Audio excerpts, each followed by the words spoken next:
A very good morning once again. You are still watching the Rush Hour, and of course, as you very well know, we start at 6 and we go on up to 10 a.m. I am Agatha Mhaise, and I'm going to be taking you through the big issue. And of course, the issue we want to tackle today are the challenges that are being faced by the Banyarwand community in Uganda. And of course, here to talk about this is Simon Kaitana. He is the leader of the Banyarwand community, joined by his member of the community, that is Daniel Bayinza. A very good morning, gentlemen, and thank you for joining. Actually, is the coordinator of Banyarwand community in Greater Mityana district. Greater Mityana district. Yes. Thank you for joining us, Daniel. Yes. I want to start off by first understanding the challenges.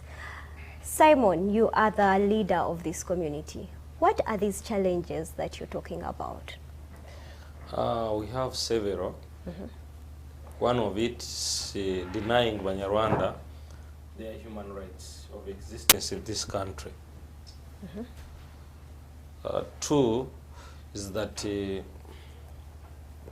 are people, I don't know whether I could call them,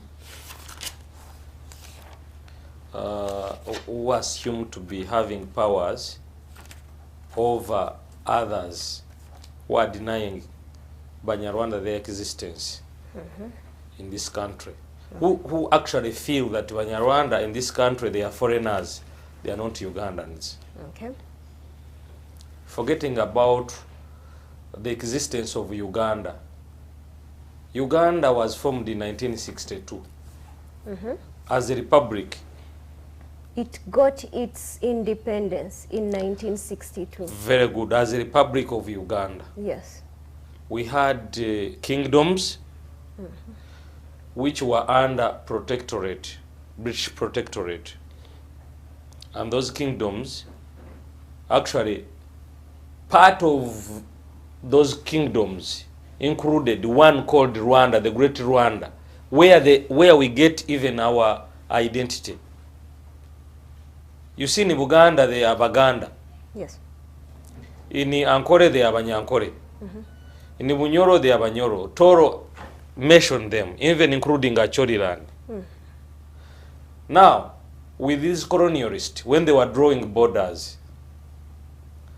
they did not follow any natural consideration of identifying who is a Munyarwanda, who is going to be a country called Uganda or belonging to a country called Rwanda. Yes. Given our economic activities, some of us, we are cattle keepers. We kept on migrating. Personally, I was born in Gomba.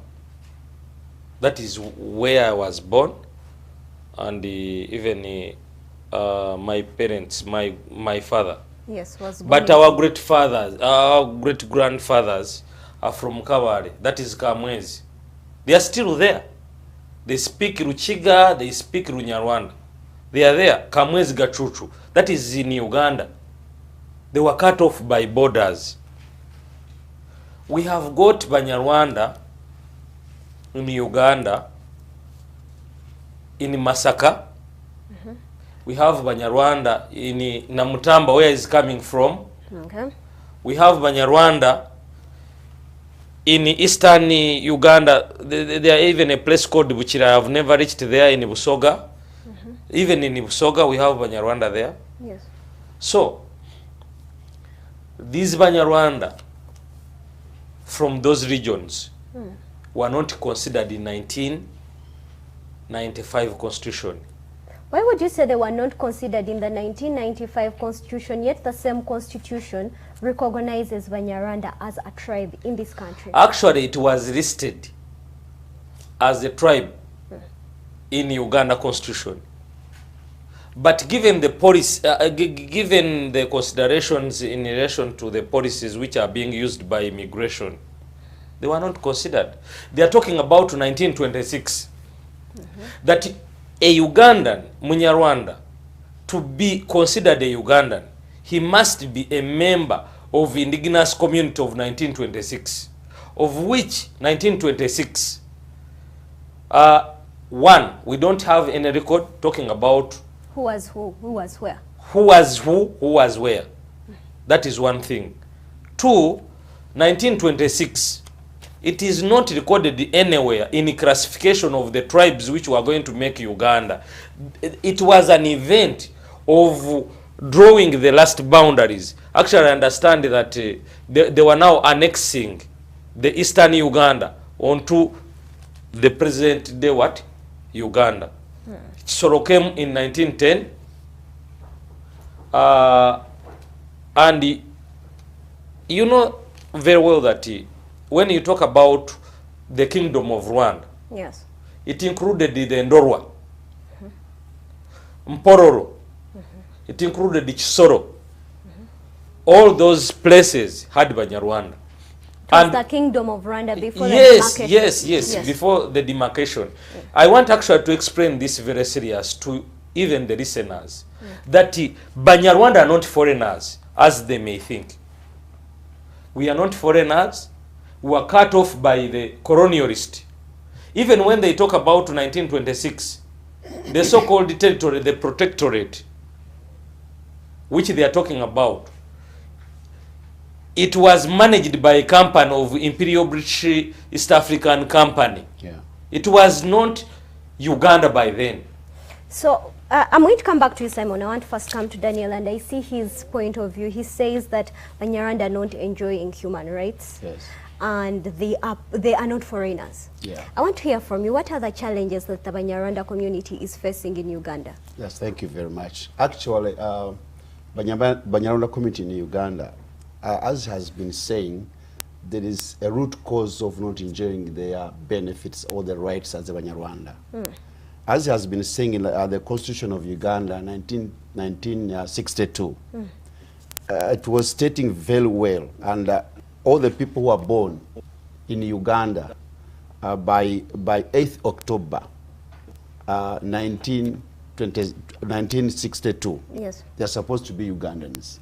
Yes. And now when we come to the Constitution of 1995, it goes back then to 1926. 26, yes.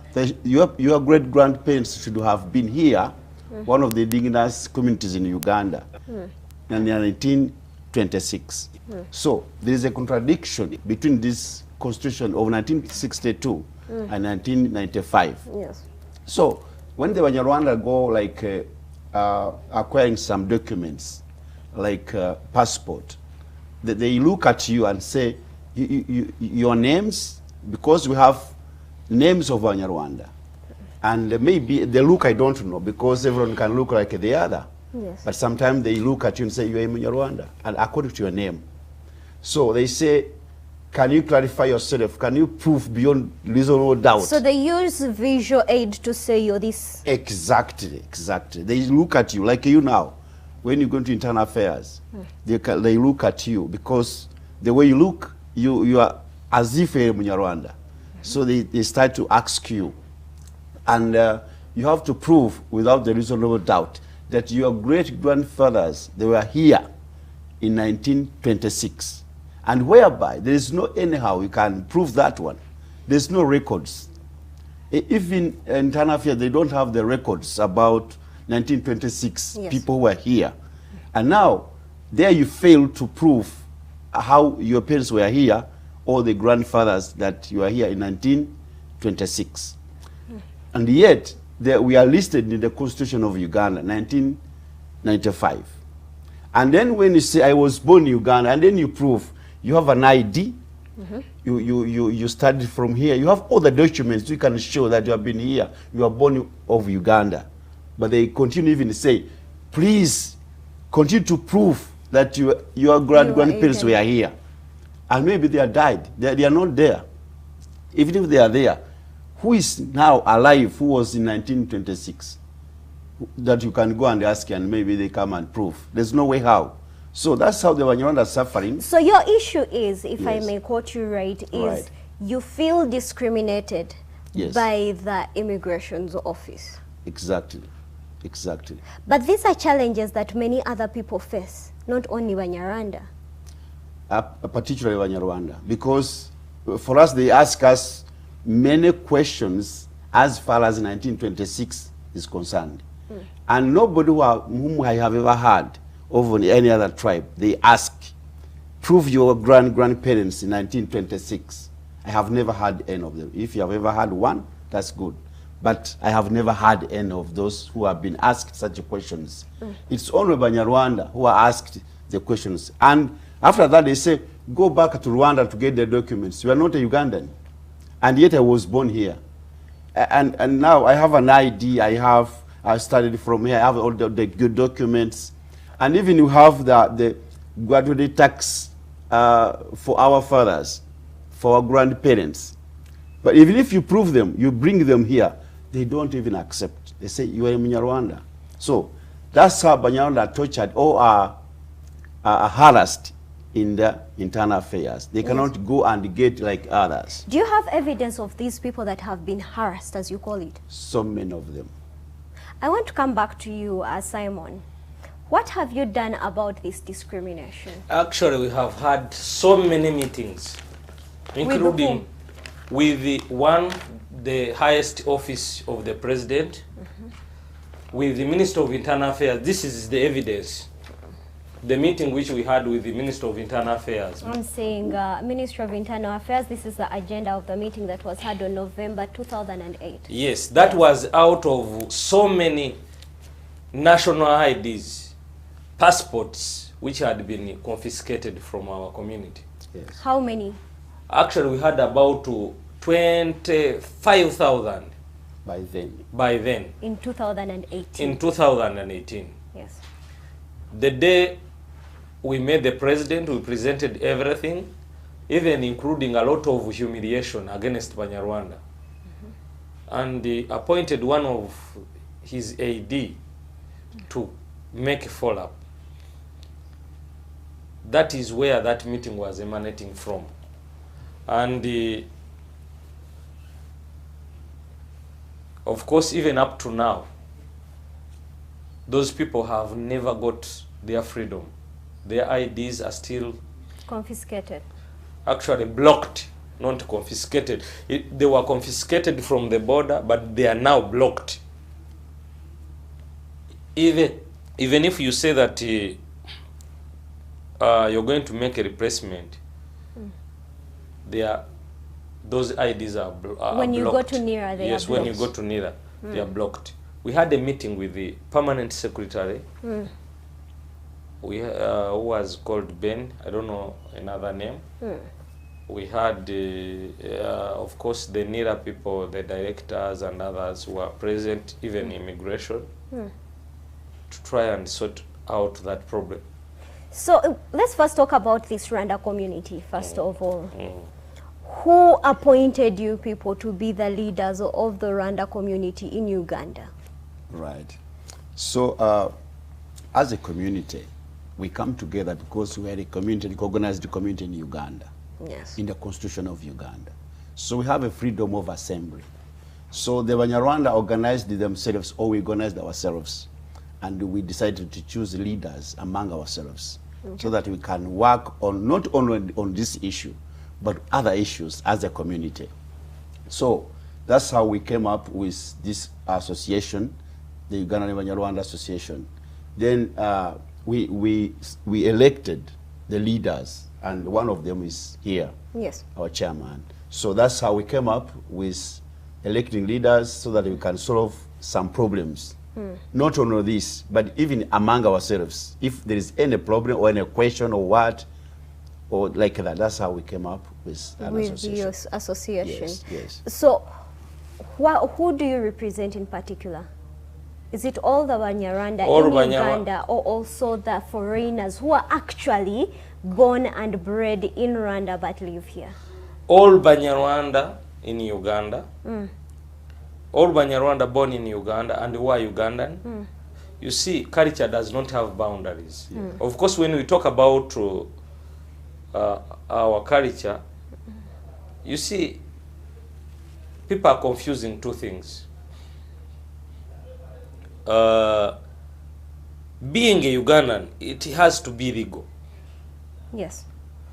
The nationality, it can be extraterritorial. Explain that extraterritorial. Very good. that Banyarwanda can be in Uganda, even in another country, Congo, Rwanda, Tanzania, and another country. But when as foreigners or as people that were born in there? those countries, Because from my understanding, it's what makes you a citizen of a country. actually, that's what we are talking about now, the legality of Banyarwanda in this country. When you talk about Banyarwanda in Rwanda, of course, we are less concerned about that business of Banyarwanda in Rwanda. Talk about Banyarwanda in Congo, in Tanzania, that is their business. It is not even you know, an isolated case in Uganda. We have even people who are in Uganda along Kenya borders. Yes, who are Luo. Who are Luo, yes, very good. Even those Samias. You remember the time when we had the minister here of IT and the vice president the other side. That is Agra Ori and Muda Ori in Kenya. Yes. So for us, we are Banyarwanda of Rwandan origin, as I explained, that we originate from that kingdom because of the colonial considerations. Yes. And actually, I want to mention something very important, that Banyarwanda, according to the history of Uganda, before Uganda was named Uganda, even in 1910, when they were making the first statistics, Banyarwanda was listed as an indigenous what? Among the population of the people who are going to form the present day Uganda. In 1926, when they were drawing the last boundaries, Banyarwanda, they had a reasonable number. And even beyond that, we had even these people who came in Uganda on contractual considerations. For example, people from Masaka, this Namutamba, where he comes from, and other things. These guys, the colonialists, when they were considering now a Republic of Uganda, the constitution, now a draft which was presented in Lancaster of London, Yes. which was now going to classify who is going to be a Ugandan and who is not going to be a Ugandan. For us, we feel that Banyarwanda were considered, because they said that whoever was in Uganda on 8th October, October 1962. 1962 Yes. Yes. is going to be a what? A citizen of this country. Yes. Whatever was done by some actually people, some politicians who are selfish, considering those things of succession, they excluded Banyarwanda intentionally, because in 1980s, 82 up to 86, Banyarwanda had considerable contribution towards the liberation of this country. Yes. As Banyarwanda, As Banyarwanda, actually, we had more than 60. as Banyarwanda, the citizens of Uganda, Yes. or Banyarwanda, the neighbors Actually, of we Uganda? had even Banyarwanda who were by then refugees, Yeah. but even the citizens. And in 1995, some people thought that the succession is going to be prolonged, is going to be actually in that line that Banyarwanda, much as we are here, these people have contributed a lot. The only way how we can exclude them from succeeding in terms of you know, being appointed as ministers, prime ministers, vice president, it's by actually creating that clause of 1995 clause of How actually true for is you that Rwanda, Banyarwanda, proving that you must be among the indigenous community of 1926, because in 1926 there is no event which is Simon. known on record. Simon, Yes. very many Banyarwanda, citizens of Uganda, have made it to top offices in this country, politically, even in the Luchiko of Uganda. We very well know this. Personally, I represent Banyarwand in Luchiko. Actually, yes. we actually thank the Kabaka of Uganda. I can see you wearing a brace. Yeah, sure. I'm sorry for your loss. But why would you say that they specifically did this to avoid that succession, yet Banyarwanda have made it to some of these top offices? Which office? Can you mention about those political offices where one can say that I'm a Banyarwanda and stand boldly the way we are saying that we are Banyarwanda in broad daylight, even in cameras, saying that I'm a Banyarwanda and I can even speak Banyarwanda when I'm with the kings. So you're saying they do it stealthily? Actually, you see, some people have been using Banyarwanda as a tool for survival. How is that so? Some people who actually call themselves Banyarwanda, when you even dig it into their description of passports and even identification, they are called Bahororo. They are not Banyarwanda. They are Bahororo. They say for us we are Bahororo. You can check in the records. In fact, there has been a duping of Banyarwanda by some of those people, trying to even confuse Banyarwanda that everything is okay. By, speaking a language is a different thing. Yes. And standing for the right cause is another one. Banyarwanda in Uganda, the reason why we have these problems is because some people are hiding in that what? Yes. They are hiding behind sort of like a wolf skin. Yes, very good. When we talk about Banyarwanda, who are the Banyarwanda? These are people who can stand and speak Kinyarwanda in broad daylight, the way I do, and even him. The people who can stand against humiliations, against Banyarwanda. The people who can defend Banyarwanda when their properties are being taken away from them. The people who are proud to even say, I'm a Banyarwanda in a broad daylight and even at night.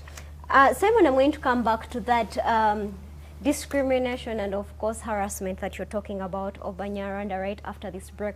We are talking about the challenges of Banyarwanda, and of course I'm sitting with the leader and of course also coordinator of the Banyarwanda community. We'll be right back.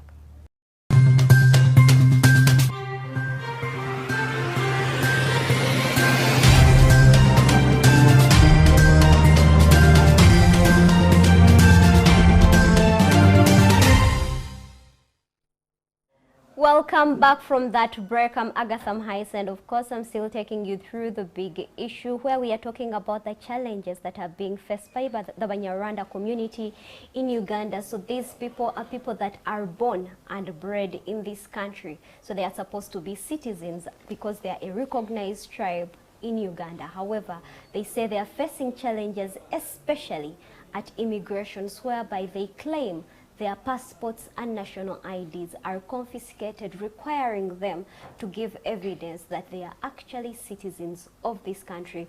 I am, of course, still sitting with the leader of the Banyarwanda community, that is Simon Kaitana, and of course the coordinator of Greater Mubende, that is Daniel Buyinza. And later on phone, I'm going to be joined by the spokesperson of immigrations, that is Simon Monday.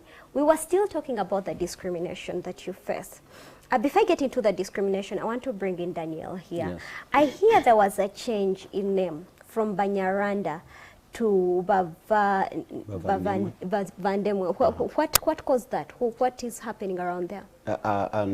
For us, we are not advocating for that change of the name. You as the association? Yeah, yes. For our association, because we don't belong to those people who wanted to change the name. And by the way, I think they thought if they change the name from Banyarwanda to Vandimwe, maybe it might help. But actually for us, we cannot change our name. because we are Banyarwanda and we are already the constitution. Why should we change our name? We are Banyarwanda. So for us, we are not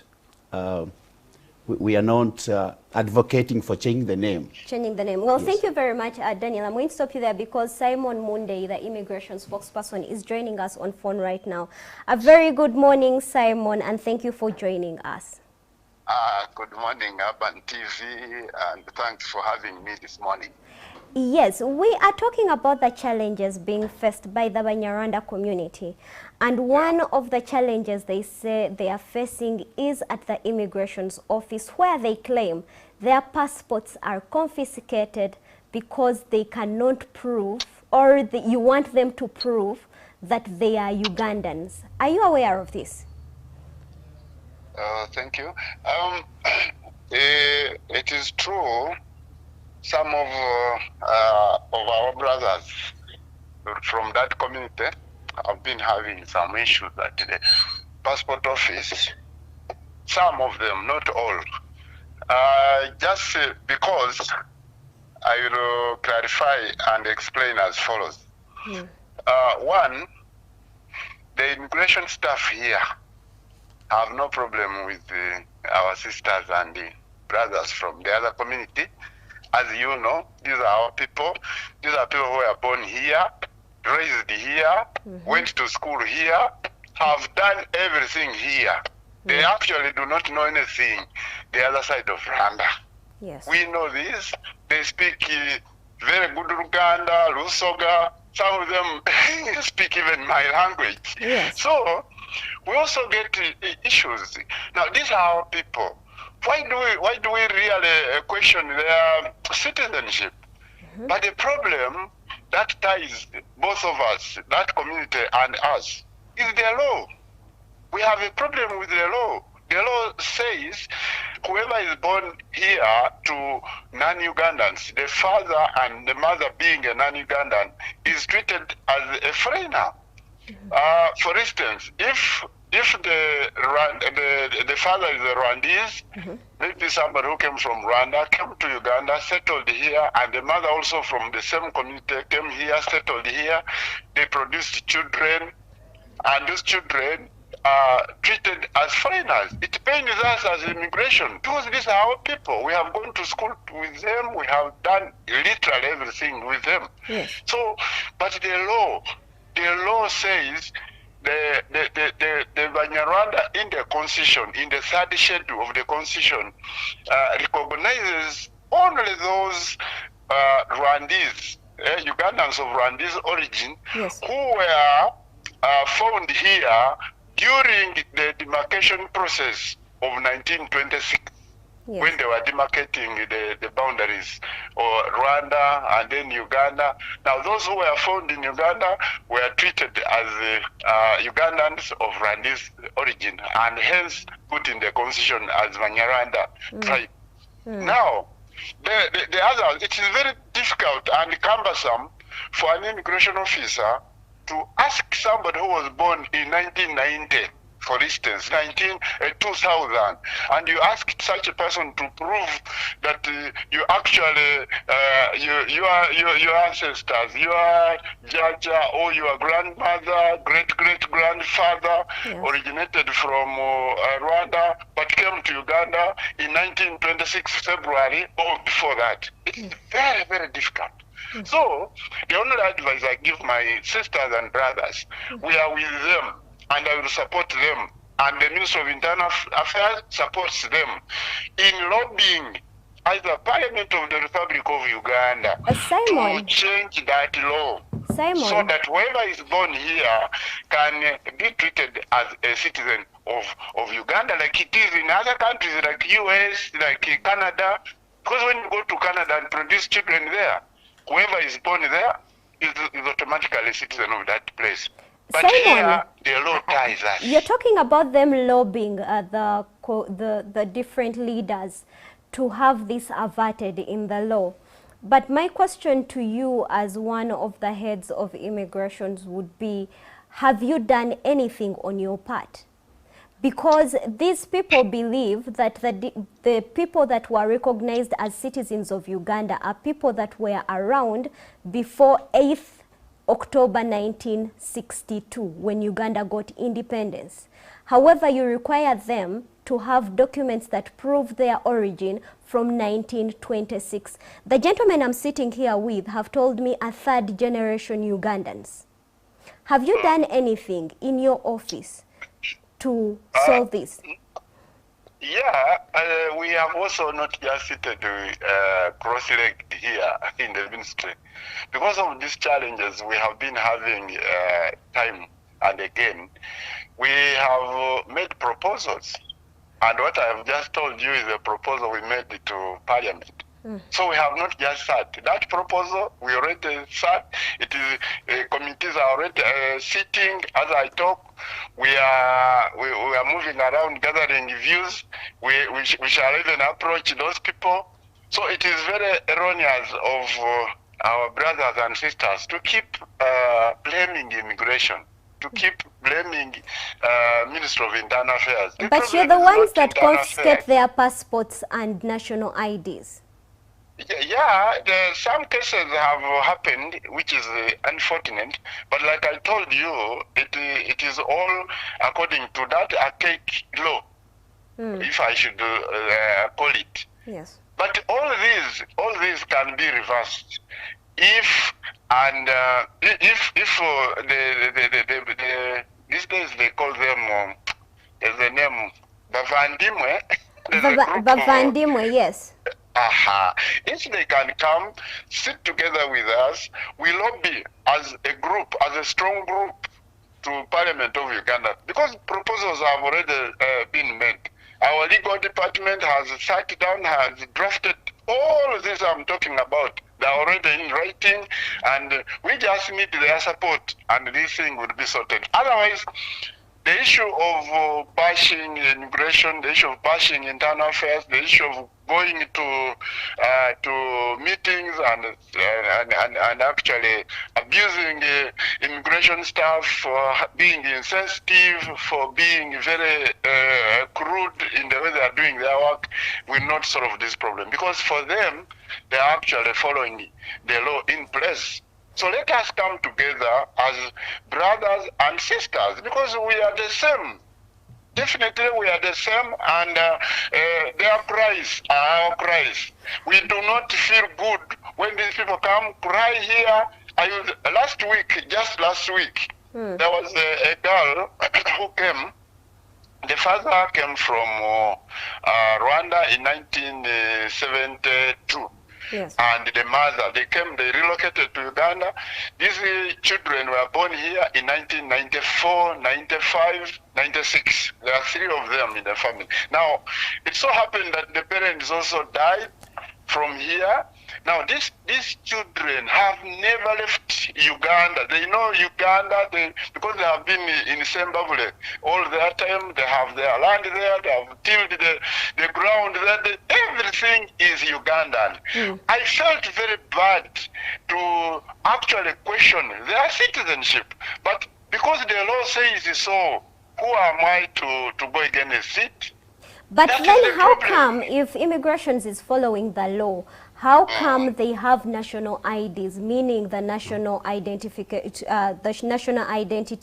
Registration Authority is actually recognizing them as citizens? What makes it different when they come to your office? Now, the issue of not whoever holds the national ID is a citizen, which is supposed to be like that ordinarily. But there were issues. I remember when we started registering for national ID, we did not have any national data bank where we were referring, or where we were getting info.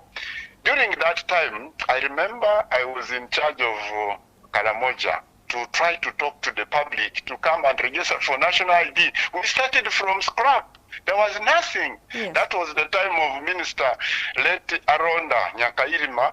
So he appointed us, we moved around, we were just pleading to people. So whoever came to register for national ID was actually given. They never asked the questions. People came, registered, said, I am Ugandan, they registered them. That is why We even had some Indians. We even had Chinese. We even had people whoever wanted to get a national ID at that time actually got a national ID. Now, the story changed. You cannot just go now and pick a national ID like it was before. Because that time, I remember when I went to Karamoja on radio to try to sensitize that group, people were calling in radio and abusing us. They say, no, you are registering us, you want to take our land, you want to take our cattle. This were Karamojongs. So we are just pleading to whoever would come would say, okay, thank you God for bringing this one. And people are registered. Now, we are trying to correct that record. That is why you see now there is a mass enrollment of national ID, and those mistakes are being corrected. The story has changed now. So it is true, there are some of those people who have genuine national IDs, but when they come here to verify citizenship, they get issues, and those IDs are confiscated because they were given in error. First of all, and two, it was like people were doing a favor to government to volunteer to come and register. We did not have a national bank, data bank. Right now we have it, and they are now very careful in trying to register and issuing IDs. Mr. Simon, before I let you go, Kaitana here has a question for you. Yep. You were saying, sir. Thank you very much, Mr. Monday. I appreciate the lacuna in the law, and actually that's what we are addressing, that there has to be a bill which is going to be rectifying all those mistakes. Yes, sir. But before that, which law do you use to confiscate one's ID in a transit? You see, for us as immigration, we register citizens. We verify citizenship. Now, for instance, the IDs we have been withdrawing and confiscating are from people. We have been very careful about this, by the way. Some people come here requesting for passports, and in the process of interrogating them, they willingly pull out IDs of other countries. We have seen people here with IDs of Kenya and Uganda. That one we have to withdraw ours because we are the authority that issued that document. We have powers over that document. It is like when we issue a passport in error and there is an issue on it, we have those powers in the act, in the Immigration Act, to withdraw that ours we issue. We do not have powers to withdraw a document issued by another state. Yeah. Most of the IDs we have confiscated. By the way, if you come here, you will find that we confiscated because we found a person with two national IDs. One of Rwanda, another one of Uganda. Then we say, now, who are you? This. Are you a Rwandese? Are you a Ugandan? You have two national IDs. You have proof of people with two national IDs. Please, we do. And these are the things I've been talking about. I remember one time I talked about this issue even, I showed the press. Some of the IDs, somebody has one of Kenya, one of Uganda. Those are mainly the ones we have been confiscating. Now, these other ones, we haven't been confiscating. We tell the person now, leave the ID as we carry out investigation. Some of them have not been confiscated per se, but it has been that we are keeping it in the hands of government, which issued the same document anyway, as we continue with the investigation. But because who else will keep it? That is very true. Thank you very much, Simon Munde, for making the time for us today. You're welcome. Thank you. Well, that was Simon Munde. He is the spokesperson of immigrations. So, gentlemen, you have heard what the side you are accusing has to say. What are your thoughts, Simon? Actually, you see, for me, I don't blame him when he talks about the law.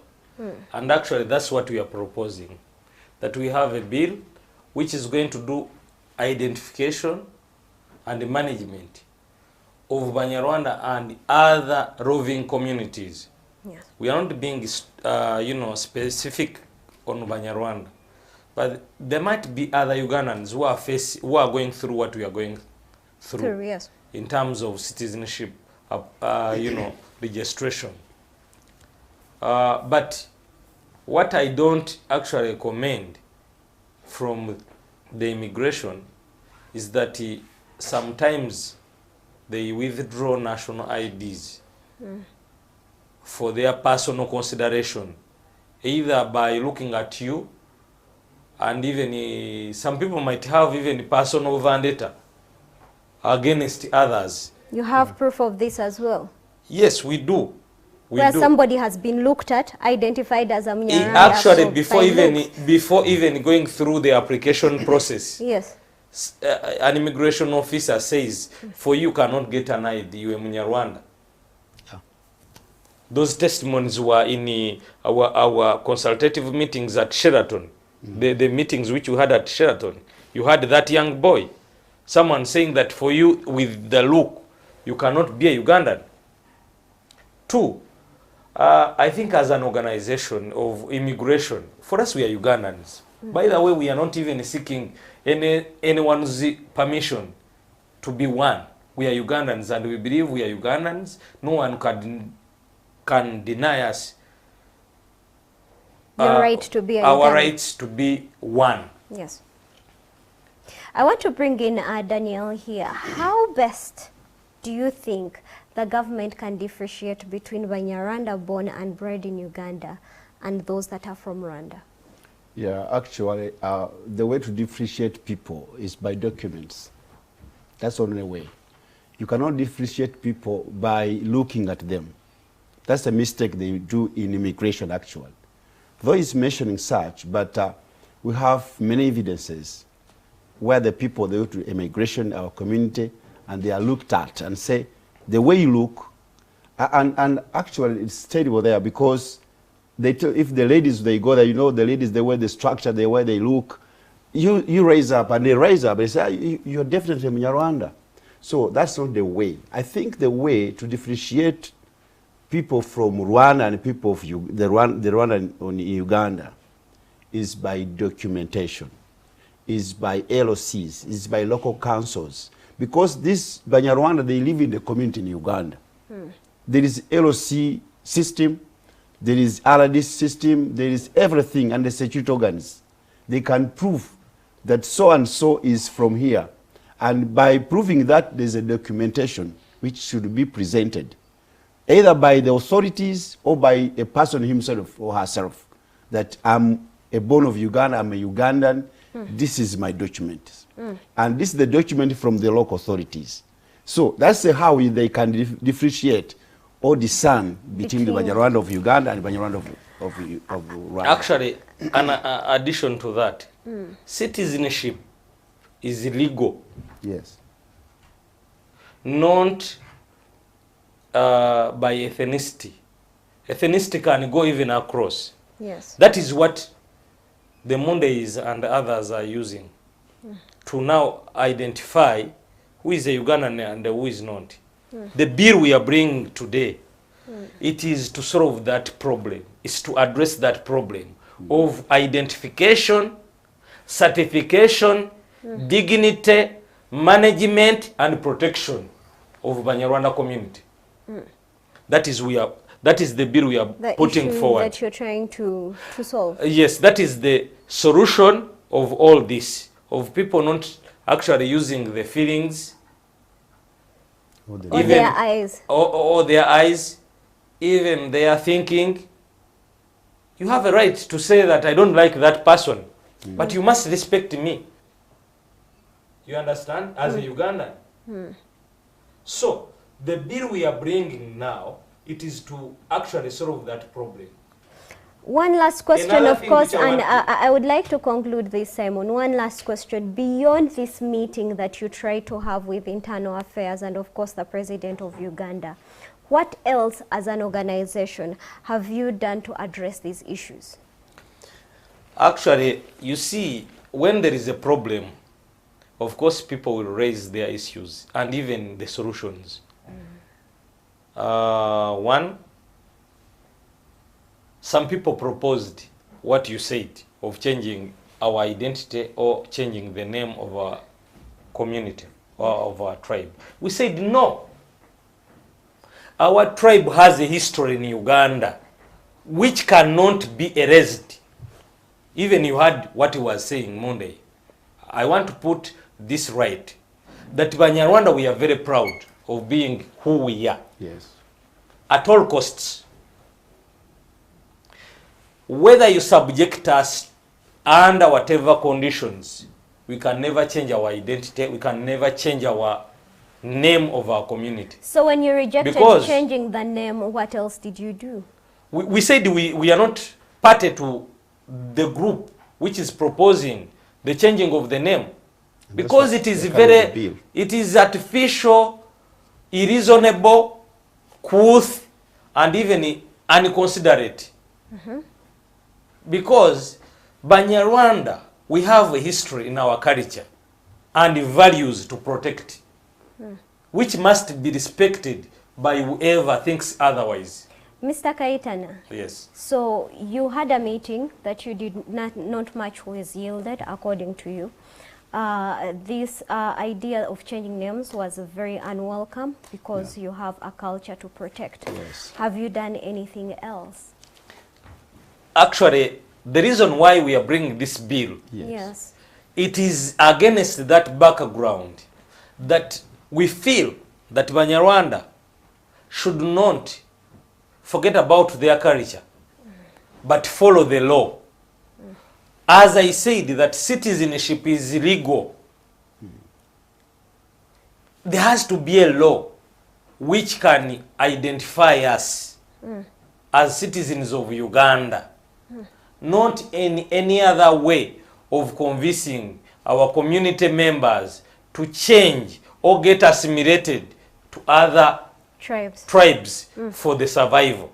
One, for me to be a Munyarwanda, it is actually a blessing from God, the one who created me, to give me that identity. So I don't feel that any person should come up and say, if you want ABCD, you should change your culture, you should change your identity. Yes, but when you talk about Simon, some Banyarwanda have lived peacefully and traveled comfortably in Uganda. How are they be able to do that? Actually, as we talk now, we have Banyarwanda who are stuck in foreign countries like Abu Dhabi. Initially, they were misled to change their tribe and even ethnicity, to say that for us, we are Banyankore. Others said they are Baganda. Now, in the verification process, as he mentioned, they are saying, you guy, you said you were Munyankore. Your father is called Kaitana. Kaitana, they are not Banyankore, they are Banyarwanda. Your father is in Nkurunziza. In Banyankore, we don't have Nkurunziza. So, the only thing you have to do is to come back from wherever you are, in Abu Dhabi, in UK, in wherever, you need to go back to Uganda and apply citizenship by naturalization. Actually, so you're saying the people that are surviving, Banyarwanda who are surviving comfortably in Uganda, have to go away with lies to change who they are? Actually, majority of them. Thank you very much, Simon. Thank you very much, Daniel, for making the time. Unfortunately, that is all the time we had for the big issue. Thank you for watching. However, don't go away. Miles Ramiti is coming with a campaigner in a university here in central Uganda that has caught fire on the streets. We'll be right back.